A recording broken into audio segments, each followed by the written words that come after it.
এই সরকারের অধীনে বা এই ইসির অধীনে সুষ্ঠু নির্বাচন করা সম্ভব নয়, কারণ এরা নিরপেক্ষতা হারিয়ে ফেলেছে।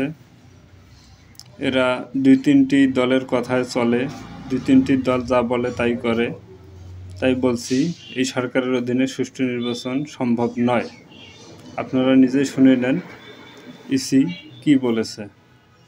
ইসি সংশ্লিষ্টরা বলছেন, জামায়াতের নেতৃত্বে কয়েকটি ইসলামী দল, এনসিপি এবং গণ অধিকার পরিষদের আপত্তির কারণে দলগুলোকে সংলাপে ডাকা হয়নি। তবে সংলাপে ডাকা না হলেও ওইসব রাজনৈতিক দলকে নির্বাচন থেকে দূরে রাখার আইনগত কোনো সুযোগ নেই। নির্বাচনের আগে যদি ওইসব দলের রাজনৈতিক কার্যক্রমের ওপর কোনো নিষেধাজ্ঞা না থাকে, তাহলে অবশ্যই তারা নির্বাচনে অংশগ্রহণ করতে পারবে। সেই হিসেবে নির্বাচনে অংশ নিতে পারবে জাতীয় পার্টিও। IBTV USA, new York. তাহলে আপনারা বলেন, এই নির্বাচন কমিশন দ্বারা সুষ্ঠু নির্বাচন আশা করেন আপনারা?